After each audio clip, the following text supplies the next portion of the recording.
What's up, guys? It is whiteboard time. I know y'all missed it. It took a break last week, but it is not retired. It is back for another week. Hopefully, it'll be here every week for the rest of the season. Hopefully, we can learn some good stuff from it. All right. This week, I wanted to figure out how I was going to talk about Josh Gordon because, truth be told, I'm not convinced that Josh Gordon's going to make a big impact on this season. If he behaves himself for the next 7 games, I'm happy. If he has one big game where maybe he turns momentum and maybe makes a couple of big plays to help turn a loss into a win, I'm thrilled. If he actually becomes a consistent contributor to this offense, I'm ecstatic. But I kind of want to frame it in kind of looking at the best case scenario. Where can he help us? How does he make us better? What does this really do for us? So I went back over Wilson's career as a Seahawks quarterback. So that's now he's in his 8th year. And I wanted to look at the receivers that he's had. And I kind of wanted to try to encapsulate the issue we might be having at this position because the truth is the wide receivers on this team are one of the strengths. We have a superstar in the making in Lockett. We have a rookie phenom. We have, some talented depth. The receivers are kind of the least of our problems, which is why I can't get too up for the Josh Gordon thing. But let's try to frame it in a way that maybe can make some sense. Put some optimism on the Josh Gordon spin for me. So I looked at all the significant receivers that Wilson has had since he got to the Seahawks. Basically, if you were a top 4 receiving target for the Seahawks in one season with Wilson, I put you up here. And I wanted to look at these are yards per target because we all understand that receivers make their bones in different ways. Some receivers, they catch a lot of passes for, maybe 10 to 12 yards a catch, but they catch a lot. Maybe there are some receivers that don't catch as many, but they have 18, 19 yards per catch. Sometimes you're in the middle. So there are multiple ways a receiver can be successful in the NFL, but yards per target does a pretty okay job of encapsulating your efficiency as a receiver. Because, hey, if you catch a lot of long passes, your yards per target is going to go up, even if you don't catch but 55 to 60% of them. And if you're catching 75% of your passes, even if some of them are really short, your yards per target are still going to be good. So we're going to start with his rookie season, 2012. Very different Russell Wilson from the Russell Wilson we have right now, obviously. But Sidney Rice was the number 1 receiver that year. Yards per target, 9.1, pretty good. Golden Tate was the number 2. He came in at 10.1, so that's a very solid number. Tate, always going to be the one that got away from me. And Doug Baldwin, 7.3. I remember that 2012 for Doug Baldwin was actually kind of a disappointing season for him. He was, he did not build on his rookie year, and it shows with numbers like this. So that's okay. You got 2 guys who seem to be pretty efficient, and your number 3 guy, not so much. And as makes sense, that year we had an okay passing offense, but it wasn't great. 2013, this is the year we won the Super Bowl. They get better. Our passing offense improved, so naturally, number 1 receiver this year was, at the start of the season, probably Sidney Rice, but he could never get healthy. He did not have an effective season. There's a reason why he retired in the offseason, and it's not just because he ripped up his knee. He was already losing his effectiveness, 6.6 yards per target. Very low number. Luckily, we had Doug Baldwin, who took a massive step forward in his 3rd year, almost 11 yards a target. And then Tate and newcomer Jermaine Kearse, 9.1. And, all 3 of these guys, they kind of did things a little differently. Jermaine Kearse was actually kind of a big play target this year, I remember. Baldwin was more the shorter stuff, so it had good variety. And with these three guys averaging, between 9 and 11 yards per target, that is an efficient passing attack. 2014, Wilson did not have his best year this year, actually. If you go back and look at the numbers, they're, still effective, still good, but it was a step back from 2013. A big reason why is we thought we were going to have Percy Harvin to carry the load as a receiver. Didn't happen. He only lasted a few games before we just had to kick him out. And you really see that in these pass game efficiency numbers. Baldwin took a step back, 8.4 yards per target. Curse dropped back to 7.8. And rookie Paul Richardson, who only played in like maybe 10 games before he tore his ACL, 6.2. So it kind of makes sense that your offense is not going to be as effective because it's just not as efficient. Your receivers are not getting as many yards per target.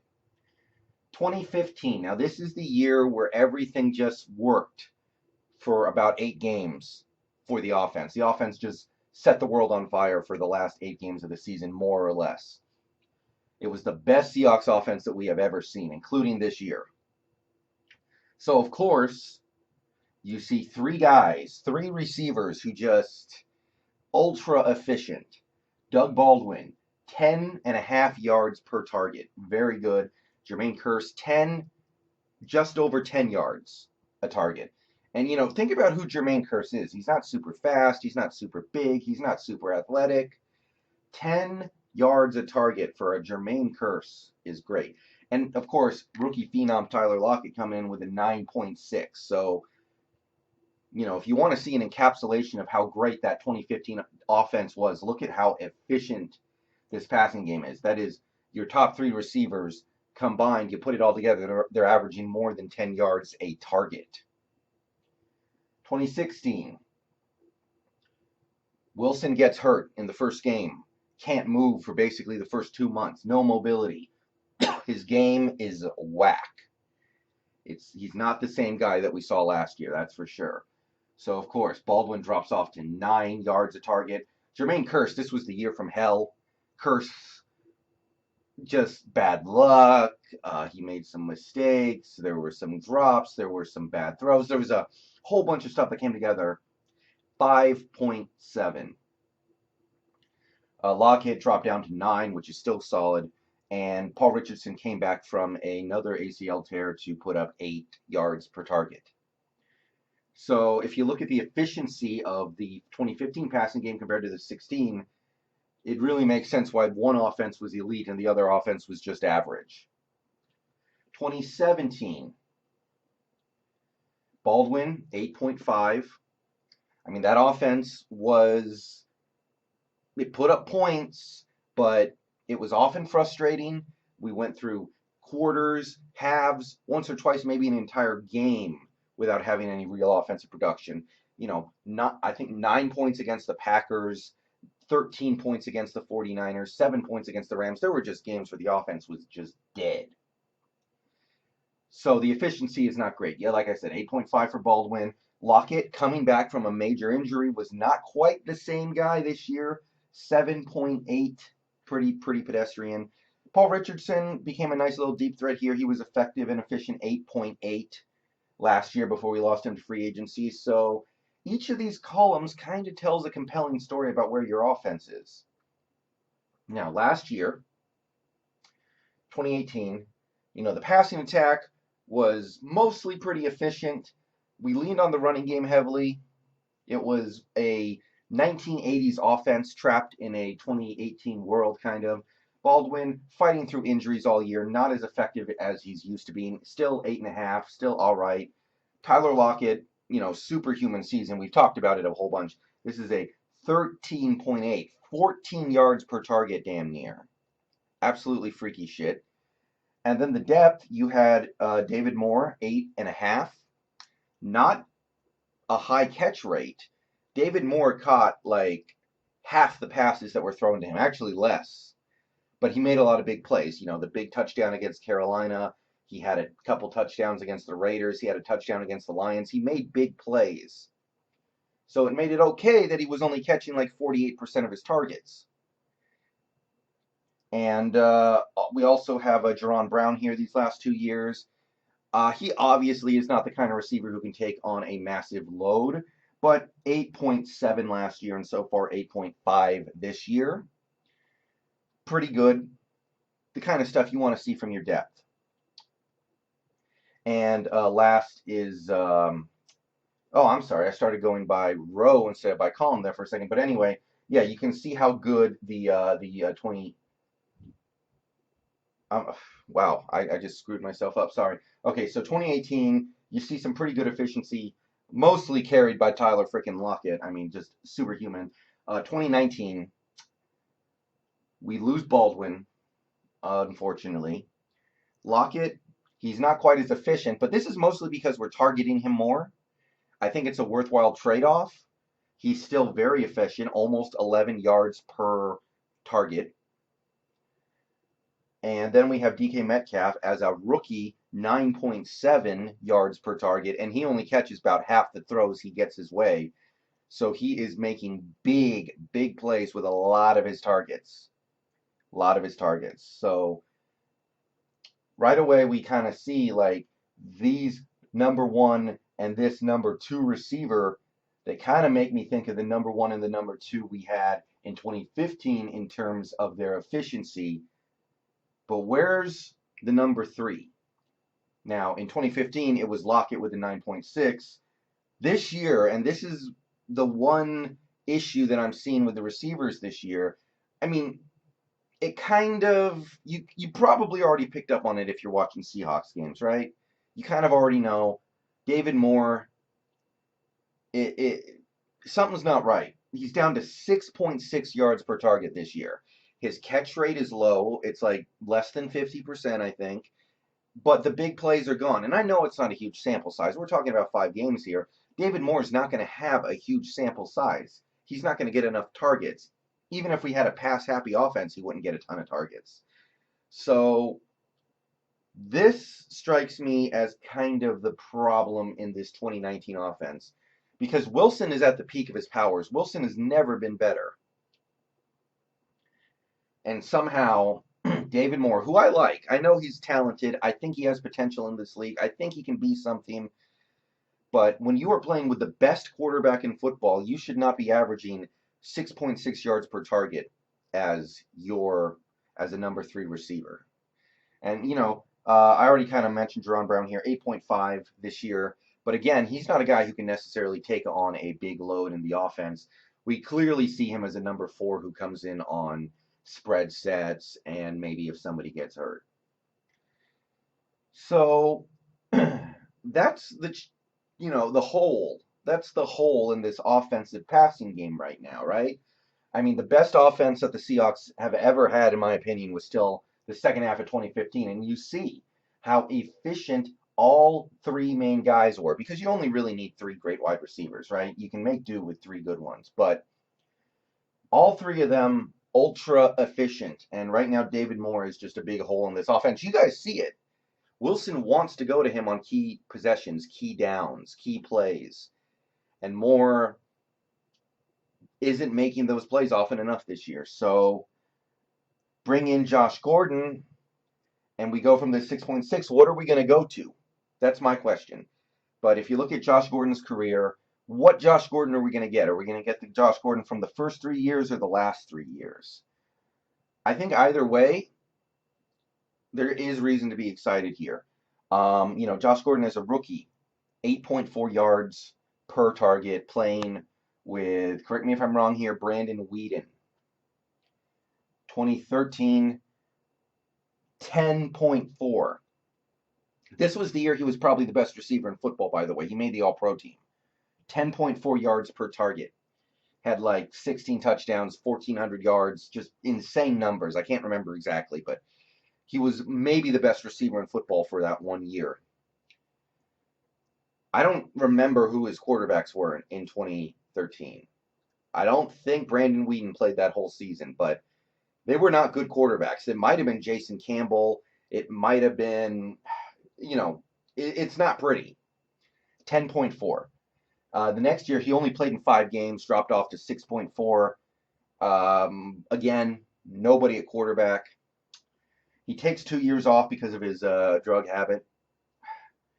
2017 comes back, plays I think 5 games, eight 8 yards per target, decent. Again, playing with Johnny Manziel and maybe it was Tyrod Taylor. I can't remember.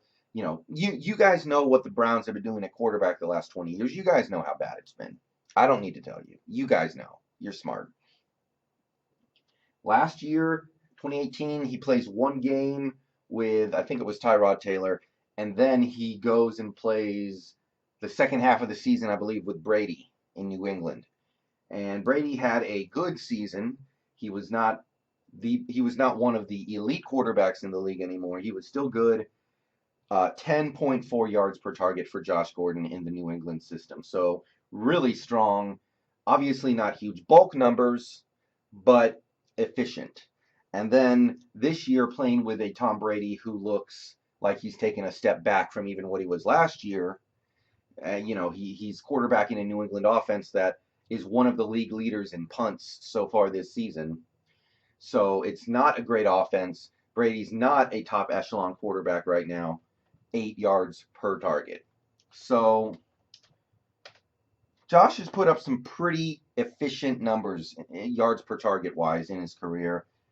And the only quarterback worth of crap he's ever had is Brady. And Brady was not the best quarterback in the league while Josh Gordon was playing with him. This is the last 2 years. So you unite him with Russell Wilson, who is playing like he's the best quarterback in football right now.